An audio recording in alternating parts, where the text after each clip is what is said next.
What is up, Evil Dead fans? I have finally finished my Evil Dead 2 Kandarian Dagger, and I want to really go over the blade. I really didn't do any videos really talking about that.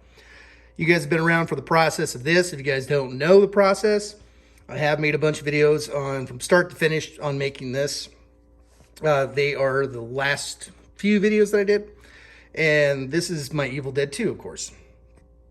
I have talked about how it is more flat on top of the head with Evil Dead 2 with reference photos, so you can always go back to those. The blade here is 100% hand sculpted using milliput. Let's take a close look. And my references was 2 photos of the original dagger and the Trick Treat Studios one, because a lot of the things they put into their blade are the exact same thing that they did for the movie. So I used 3 different references. Where they missed something, I would put my piece in from the certain photo. So, but they did a great job with theirs. The length from top to bottom is exactly 25 inches.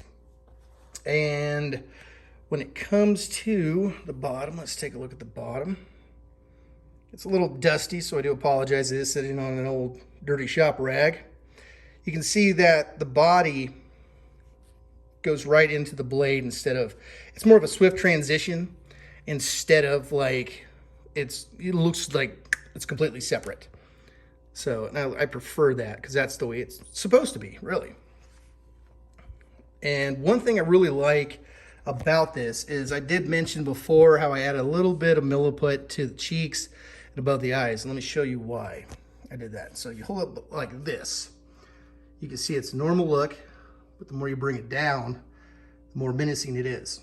And another thing is, if you look at it this way, the head looks normal to the body, and at certain views, it'll look skinny or it'll look fat, so you get all the views that you need. You gotta remember when you do one of these daggers that the head's not skinny and it's not fat. It's just the way you perceive it from seeing the scene. So if you see in one scene where it looks skinny, one scene looks fat, you gotta remember they used multiple daggers on Evil Dead 2.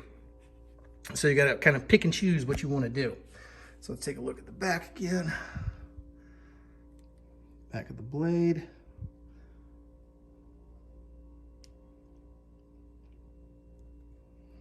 And the paint colors that I use for the blade are very much the same ones I used up here, plus just 1 or 2 different ones down here to get that nice faded look and different textures and different darks and light colors in there.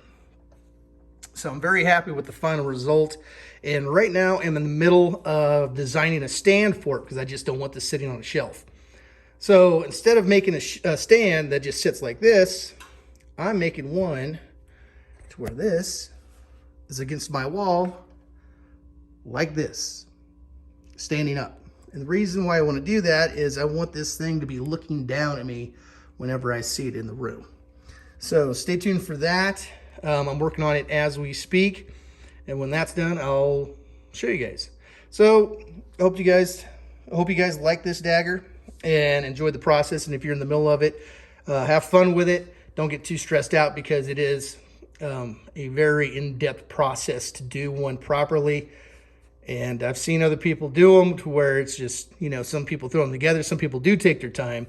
But it is an in-depth process. Remember, if you're going to do it, you need proper size chicken bones, visible head kit, visible man kit, and whatever a lot of whatever you're going to sculpt with, or a ton of milliput. So until next time, guys, that's all I have for now. You guys stay groovy.